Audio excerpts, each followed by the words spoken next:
Ladies and gentlemen, the seatbelt sign will be switched off shortly. However, for your own safety, we recommend that you keep your seatbelt loosely fastened in case of any... Olá a todos, sejam muito bem-vindos.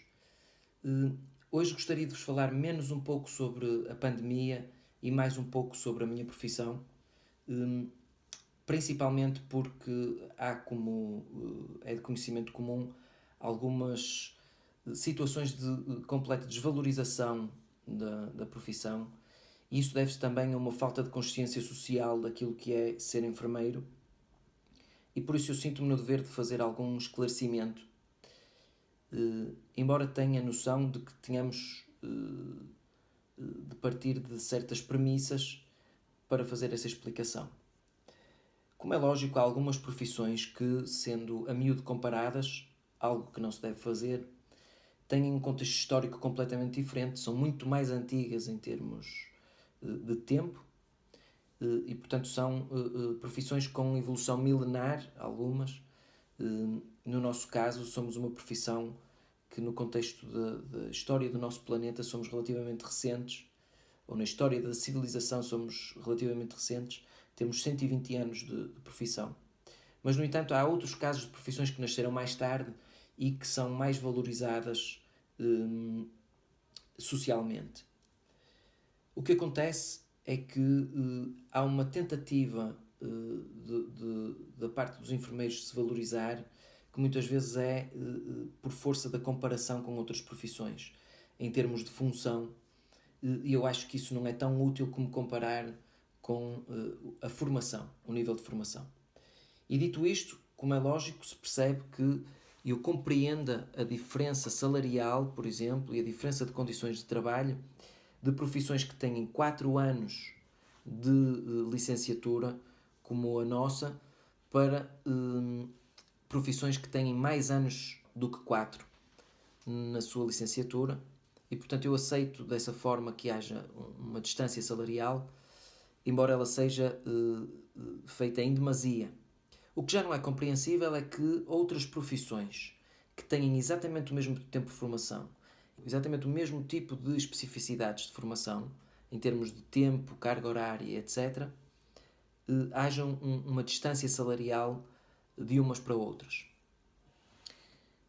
Penso que não será alheio o facto de a enfermagem ter evoluído durante algum tempo a par da caridade, de alguma contingência religiosa, de algumas características que eram atribuídas mais às freiras por causa do cuidar e etc. E ainda existem várias freiras que são enfermeiras. No entanto, provavelmente essas pessoas mais dedicadas ao cuidar foram esquecendo um pouco a luta social que se deve fazer para valorizar uma profissão, e portanto isso pode não ter ajudado à circunstância em que estamos. Por outro lado, há também o facto de ser uma profissão maioritariamente feminina, e como sabemos, as mulheres durante largos anos foram discriminadas no mundo do trabalho. Portanto, e são ainda em alguns casos. E por isso são dois fatores sociais e históricos que podem influenciar o estado da profissão. Há sem dúvida também uma falta de lobby político, e não me compreendam mal, a palavra lobby normalmente é mal compreendida em Portugal, mas por exemplo nos Estados Unidos as pessoas fazem lobby para defender determinadas áreas da sociedade, e por isso há uma falta de lobby político em Portugal para a enfermagem, notoriamente nos anos que precederam a entrada da enfermeira Ana Rita Cavaco na Ordem dos Enfermeiros, porque agora ela fala e com extrema competência, e desde já um grande agradecimento, mas existem de qualquer outro quadrante social, de qualquer outra profissão, políticos com essa origem.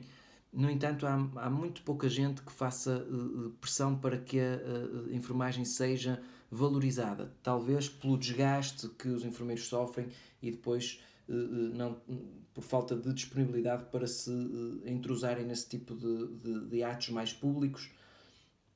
A verdade é que há, por exemplo, imensos advogados políticos, como sabemos, vários médicos políticos, enfim, de várias profissões se faz lobby político, para chegarmos a um determinado objetivo em termos de valorização profissional.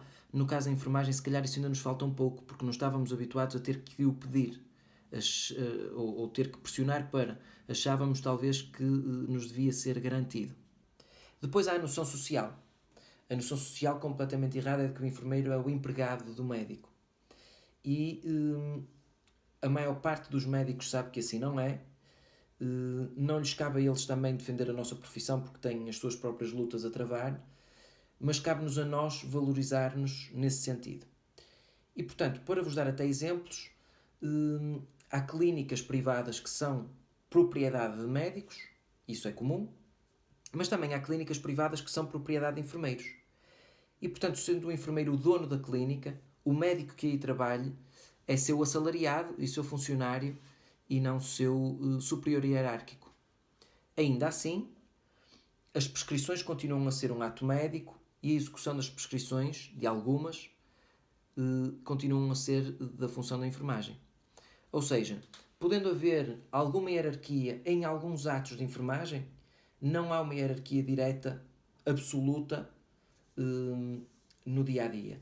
Até porque, em termos hospitalares, chega a um ponto em que as hierarquias são paralelas, em que há um diretor médico, um diretor de enfermagem, um supervisor médico, um supervisor de enfermagem e assim por diante, com os respectivos chefes e depois as respectivas equipas. Dito isto, é muito importante que as pessoas tenham a capacidade de pensar que todas as profissões são essenciais à vida humana. Sem trolhas, sem empregadas de limpeza, não existiriam hospitais, por exemplo. Nem qualquer outra estrutura pública que seja vital à continuação quer da vida, quer da civilização. E, por isso, é absolutamente necessário que tenhamos essa noção para podermos valorizar o outro. Como é lógico, há profissões que precisam de menos formação. No entanto, e falando um pouco daquilo que é o que fazemos no dia-a-dia, talvez a noção que passemos muitas vezes aos nossos amigos seja passada através de algumas histórias engraçadas que vivemos. E sim, todos sabemos que os enfermeiros mudam fraldas, que os enfermeiros colocam algálias, que os enfermeiros picam doentes para fazer punções, quer de injetáveis intramusculares, quer para colocação de catéteres venosos periféricos. No entanto, isso não é o cerne da profissão. Os enfermeiros são os profissionais que passam mais tempo ao lado dos doentes. E se por um lado nos cuidados intensivos, onde eu trabalho há cerca de 10 anos, se por um lado somos o último reduto de uma situação crítica, temos que ter, à nascença da entrada no hospital, um serviço de urgência que nos indique esses doentes e temos que ter à saída um serviço de internamento com profissionais competentes para que os doentes possam ser drenados para esses serviços. E por isso, apesar de haver uma noção de maior especialização nos cuidados críticos, como sejam o bloco operatório, os cuidados intensivos e a urgência, temos também que valorizar os colegas que estão nos internamentos, porque apesar de não terem toda aquela maquinaria que nos rodeia nos cuidados intensivos, têm que ter se calhar uma noção clínica até mais aguçada para olhar para o doente, fazer uma análise crítica apenas através da observação de sinais e sintomas e tomar decisões de antecipação ou de tratamento através desta forma.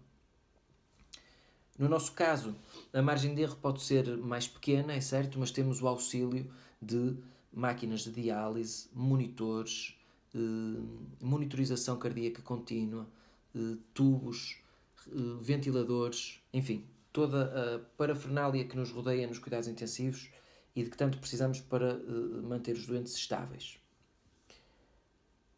Há funções que são especificamente do enfermeiro e que não dependem de nenhuma prescrição. E, portanto, eu gosto às vezes de comparar, salvo as devidas diferenças e excluindo já alguma possível imprecisão de nomenclatura, porque não pertenço à outra área de que vou falar, eu gosto de comparar com um arquiteto e um engenheiro.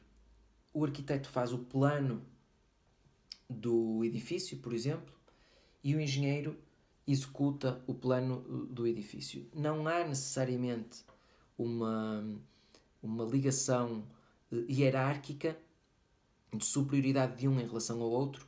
Há como que uma prescrição de trabalho que um cria e o outro executa. No caso dos atos de enfermagem que são dependentes de prescrição médica, acontece exatamente a mesma coisa. O médico desenha o plano clínico para o doente e o enfermeiro executa o plano clínico, tendo em conta que, quer num caso, quer no outro, quer no caso do engenheiro, quer no caso do enfermeiro, as competências que ele precisa de ter para a verificação, para a validação, para a execução e para a análise de resultados são enormes. Porque se o desenho estiver correto, mas o pilar cair, a responsabilidade é do engenheiro, porque o desenho estava correto. Se a prescrição estiver correta e a administração for errada, ou a diluição for errada, a responsabilidade é do enfermeiro. Portanto, não podemos descurar que, apesar de haver competências diferentes, há responsabilidades que são absolutamente paralelas. E estamos a falar dos enfermeiros como profissionais que fazem análise crítica de gasometrias, ou seja, colheitas de sangue arterial, nomeadamente, para ver que gases circulam e que quantidade de gases circulam no sangue, que fazem a análise de todos os parâmetros ventilatórios para comunicar ao médico se o doente está desadaptado, se não está desadaptado, que tipo de proposta o enfermeiro faz para haver uma decisão clínica conjunta. Estamos a falar de profissionais que estão dedicadamente ao lado dos doentes, que efetuam os posicionamentos do doente, algo que é essencial, por exemplo, num caso como a pandemia, em que o posicionamento dos doentes pode influenciar positiva ou negativamente a ventilação, e neste caso a decisão é tomada em conjunto, por exemplo, de colocar um doente em decúbito ventral, mas quem o executa são os enfermeiros. E, portanto, há todas as competências técnicas, todas as competências científicas que o enfermeiro tem que ter, são postas de parte quando socialmente se crê que o enfermeiro é alguém menor. E no caso dos salários, ou no caso de uma proposta de valor hora de 6 euros e pouco, não estamos a falar apenas no salário, estamos a falar da valorização que damos dessas competências técnicas e científicas.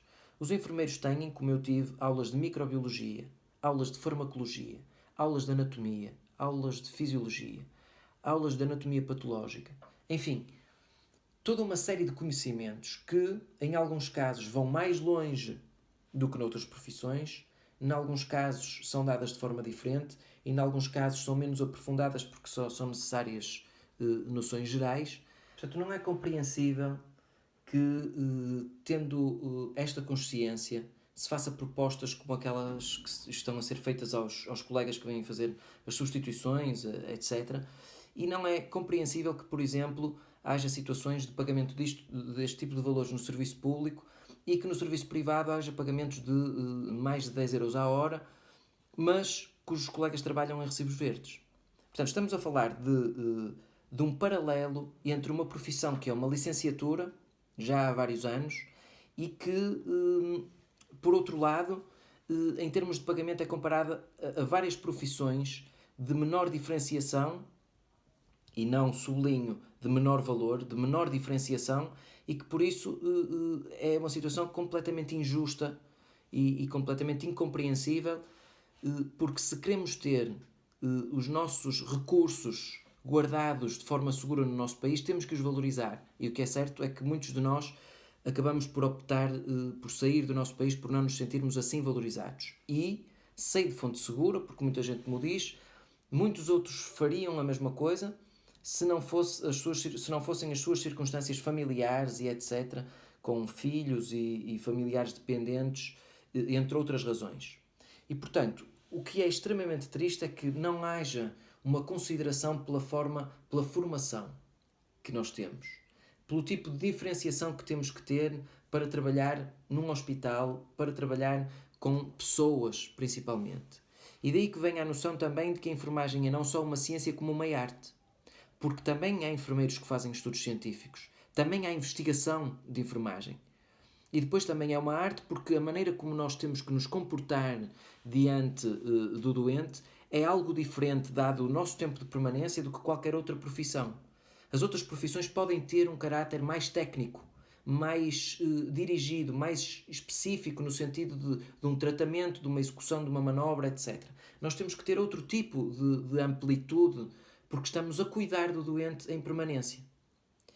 E, portanto, o importante fixar e o importante saber é que não é mais uma profissão que passa de mãe para filha ou que se difunde num convento ou através da caridade.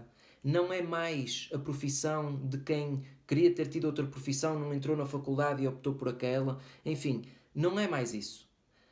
É uma ciência, é uma profissão que exige trabalho, que exige muito estudo e que precisa de ser valorizada por aquilo que é. Nós aqui na Suíça, por exemplo, temos salários superiores, formações pagas pelos hospitais que apenas exigem que depois nos mantenhamos mais tempo a trabalhar no mesmo serviço para compensar o investimento feito naquele enfermeiro. Temos aumentos anuais, temos horas extra pagas, temos, enfim, toda uma condição que, para além das diferenças salariais, como é lógico, dão valor àquilo que o profissional de saúde, neste caso o enfermeiro, é. Para que fique mais claro o tipo de desvalorização que sentimos na nossa profissão, vou-vos relatar um bocadinho do meu dia-a-dia no Hospital São João, onde trabalhei durante alguns anos. Imaginem o que é ocuparem-se de 2 doentes intubados, monitorizados continuamente, com catéter venoso central, catéter arterial, que é um catéter que permite a avaliação da tensão arterial dentro da artéria, ou seja, de uma forma mais fiável e em contínuo. Gerirem a sedação para manter o doente em coma induzido, gerirem medicamentos como a noradrenalina que mantém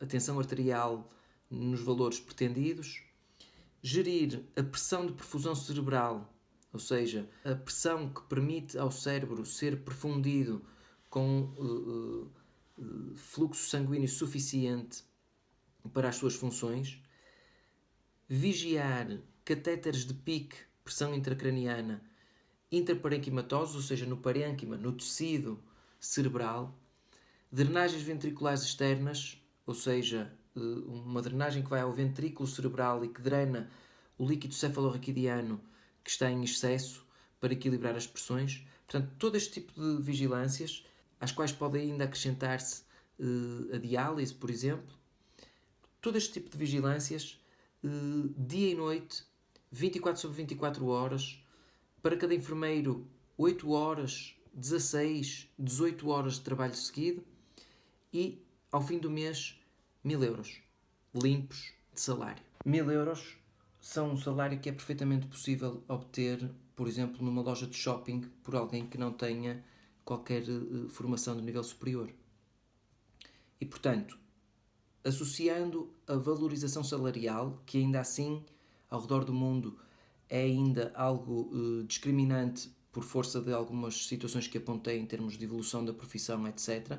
Há profissões que, tendo a mesma formação, têm na mesma alguma distância salarial para cima em relação aos enfermeiros, mas associando as diferenças salariais e, principalmente, as condições dadas aos enfermeiros de formação, de estabilidade, de promoção da sua própria função e até de respeito, porque nós fazemos a visita médica ao lado do médico e, por exemplo, do farmacêutico, do fisioterapeuta, enfim, somos integrados na componente multidisciplinar do cuidar, ao passo que em Portugal isso nem sempre acontece, e essa competência, essa permanência atenta de vigilância próximo dos doentes, que têm nos enfermeiros as pessoas que são o primeiro recurso clínico, e digo clínico porque há outras profissões que os acompanham que não são da área clínica, têm o primeiro recurso clínico junto do enfermeiro.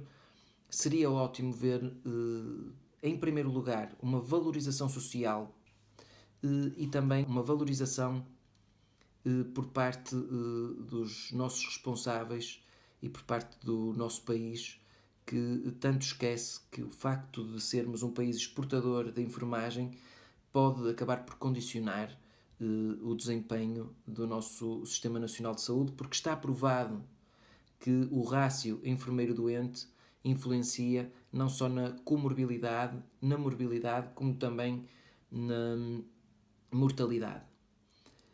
Por isso, muito obrigado. Fiquem atentos às novas evoluções e às novas indicações da DGS para esta pandemia. Muito obrigado por estarem desse lado e até breve.